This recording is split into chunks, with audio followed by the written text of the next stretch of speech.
Hello, everybody. Welcome to Trek on Tuesday. Aaron and I are sensibly seasonally dressed with our jackets on. In 2 days here in North Texas, we are going to need to be, strapping on our snowshoes, right, Aaron? Absolutely. It is super chilly here in North Texas and soon about to be possibly snowy if you're in North Texas or even, I think, southern Oklahoma, right, Gina? Hope you all stay safe and warm. And speaking of snowy, we've got a snowy story to read to you guys today. Yes, and we don't mean chilly or rude. We mean like actually snowy. It's a story about Troop 280. You think hiking is hard, right? But try doing it in snowshoes. It's a whole nother level of hard. You think, I can hike 5 miles. If you can hike 5 miles, greatly reduce that. And that's probably how many miles you can hike in snowshoes. Have you ever gone on a snowshoe hike, Gina? I have not. No. No, me neither. I've put them on and just messed around, but never walked more than like a few feet. It takes some getting used to. Yeah. But it's in really, really thick, powdery snow. It's the only way to really get around. I'm sure it's easier than this, but it's what I think of when you're first learning to ski and you try to walk in skis. They're just heavy. There's snow on top of them, so there's a little extra weight. Just something I'm unfamiliar with. It disperses your center of gravity a little bit, so you don't just sink right through. Yeah. So it's the only option in a lot of situations, such as the story that's in Scout Life magazine. I think this is in the January issue of Scout Life magazine. Am I right about that? You are, and you know what's funny too is it is in the January issue.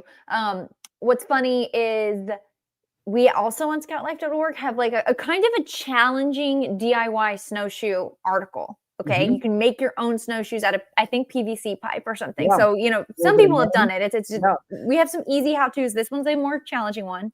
Yeah, it's like spoons and PVC pipe, I think, kind of tied up. Right. So I'm putting in my PVC pipe order at Home Depot now because everything's going to close in a couple of days. So I can, build those shoes and then be able to walk around my yard in a couple of days. As Rob says, he's looking forward to ice skating in the streets. Yeah. I heard it's going to be snowy, not icy, but we'll see. We'll see, Rob. Maybe you can ice skate. Maybe you can snowshoe. We'll see how it goes. It's probably not going to be like this. Okay. So let's talk about Troop 280. A 3.8-mile hike doesn't seem like much. You could probably walk one of those miles in less than half an hour. But if you're gaining more than 2,000 feet in elevation up a mountain and powering over snowy trails while pulling a sled full of gear, then it would take a little bit longer. It took Troop 280 of Parker, Colorado, nearly 6 hours to make such a demanding hike last winter. It was a challenge, but the scouts didn't give up. They had a destination, a spacious cabin overlooking the snow-capped Rocky Mountains. The views were absolutely beautiful, says Chase Sundermeyer, 16, a life scout. Each window had a different kind of view. Then you would go outside and the sun was going down. It was incredible. Checking out the scenery from the cabin definitely was a plus, but so was the journey there as the troop tried this winter activity for the first time. Really incredible pictures on this story, by the way. And I don't know how I forgot to mention the story was written by our own Michael Freeman. Yep. You can find it on scoutlife.org. It's interesting when we cover winter outings, Gina, you never really know what you're going to get. If the troop is from Texas or if the troop is from Colorado. This is a troop from Colorado, so they're used to cold weather, but this was the first time they had ever been snowshoeing, which is interesting. As you can see from that photo right there, one of the advantages of snowshoeing is that you don't have to wear a backpack. You can drag your gear on a sled behind you. That's what do you call that? That's got a name, I believe. It does have a name. Let me look it up. It's a polk sled. P-O-K, a polk. What does that mean? Polk. Look up what that means. And I think we have a how-to on a polk sled. Do we? Yeah, on Scout as well. Perfect. Yeah, I'll try to find out more about it as we go over the next section here. Yeah, this camp out required a lot of preparation, including booking the cabin where they stayed a year ahead. It's a popular place situated on the side of a mountain near Leadville, Colorado, offering spectacular views while sleeping up to 16 people on bunks. With the cabin booked, the troop had figured out its next challenge, how to get there. When you're walking in snow, your feet can easily sink into the slush, slowing you down and quickly draining your energy, and also, by the way, making your feet very, very, very chilly. To combat this, you need to spread out your weight. Wearing snowshoes helps you do this.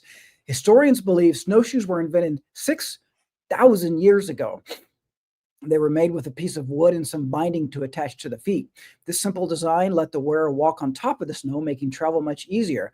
The design overall hasn't changed much since then, though the materials and features have, like lightweight aluminum frames and sharp crampons to add traction.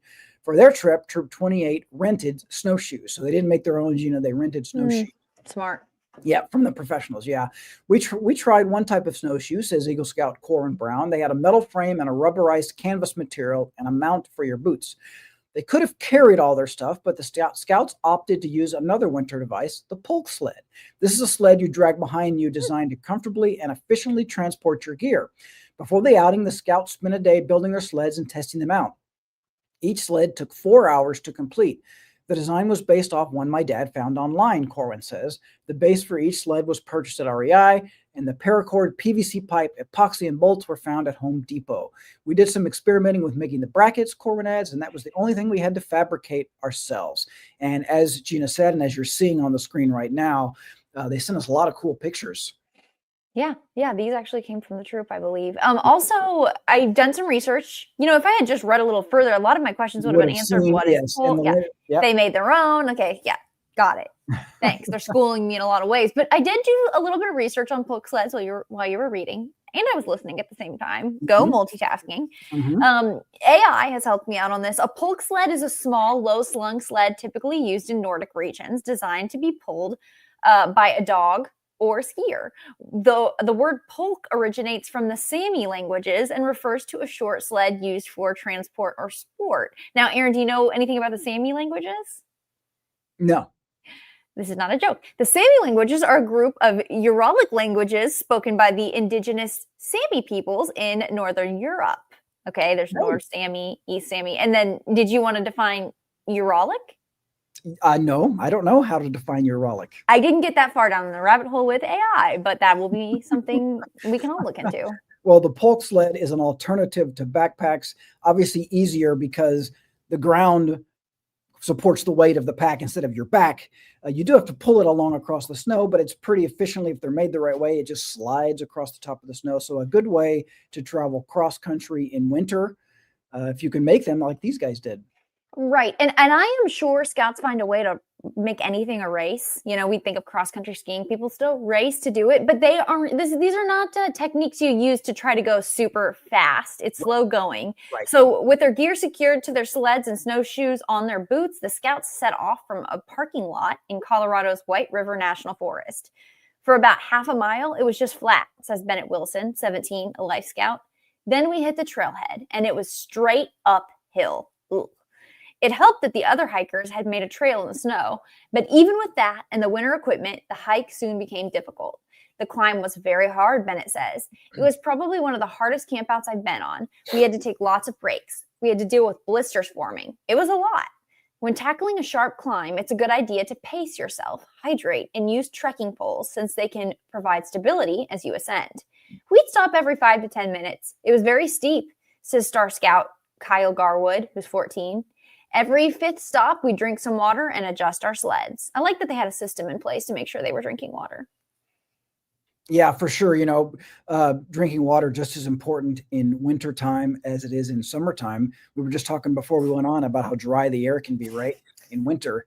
Yeah. Got to stay hydrated on especially on a heavy workout like this. When you're outdoors, you might not be perspiring as much, but you're losing a lot of water through your breath, right? As you're panting and breathing. So good to hear that they were drinking water.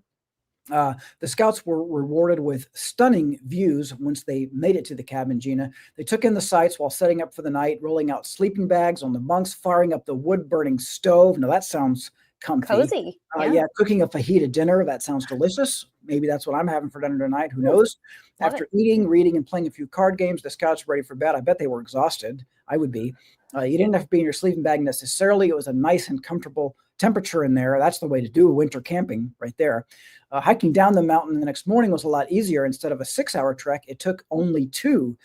Still, it was important for the group to take their time and use their trekking poles to avoid slipping and falling. I would imagine that going downhill, while maybe easier, could still be tricky, right? The sled Yes. is pushing at your back a little bit, right? Yes. You do probably have to take your time.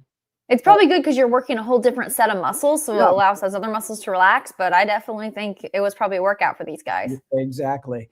Despite the difficulty, the troop enjoyed the winter hike. They overcame challenges and got to spend time with each other. Isn't that what it's all about, Gina? Overcoming challenges and spending time with each other. It was the hardest hike I've ever done, but it was my favorite I'd ever done, says Fisher Wilson, a 14-year-old Life Scout.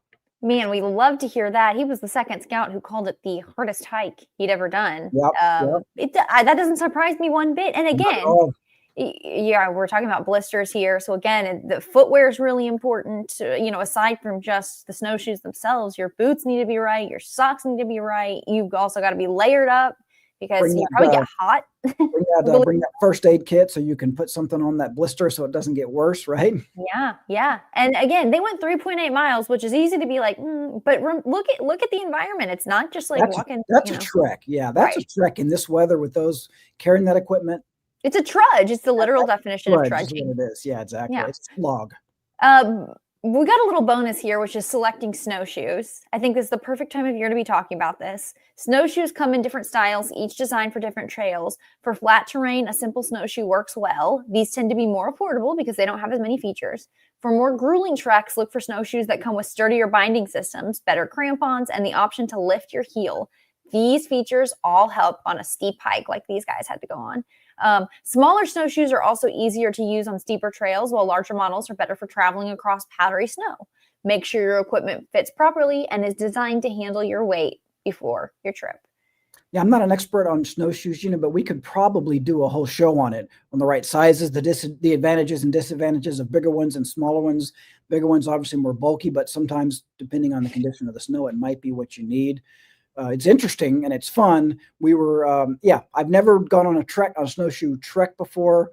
I've just put them on and waddled around a little bit. Takes some getting used to. I imagine this is something you could do at Northern Tier, right? Yeah, absolutely. I think that's cool. That's where I did it. Yeah. Mm-hmm. Yeah. If anybody wants to fly us out to your snowy area, we would be the perfect people to try out snowshoes and give honest feedback because we've never done it before. So, just hit us up and we'd be happy to come out there. All expenses paid by you. Just let it, or we can try them out maybe Thursday or Friday of this week, whenever that is, depending on how the weather is. Yeah. Here, we'll see how it goes. Right. Well, the offer's out there, and we can bring you some old vintage patches and things, to make it worth your while. So make it worth your while for sure. Yeah. Right. Well, I do hope everybody out there is weathering the weather wonderfully. I know some of you surprisingly are. Yeah. Thank you. Weather and weather. Mm-hmm, mm-hmm. So. Whether or not you are in the sun. Go ahead, Aaron. Well, that's exactly what I was going to say. Whether or not it's snowy where you are, we hope you stay warm and safe. Yeah, absolutely. Wish us luck over the next few days. We plan to be live on Friday for Cub Chat Live. We'll see how it goes. Yeah. Things can get a little wild in Texas. Sometimes you lose power and everything else for days when it snows. So we'll true. See. Hopefully we have power and internet to make it happen. Yep. Yes, absolutely. Well, thanks, Aaron. This is our first trek on Tuesday of the year. I'd say it was a successful one. We wish everybody a very happy beginning to your year. Let us know your resolutions. Check out all of our sites are full of good content at this point. We're raring to go for another great year of scouting. Yeah, happy 2025, everybody. Enjoy the rest of your day today. Stay warm. Bye, everybody. Good job, Gina. See ya.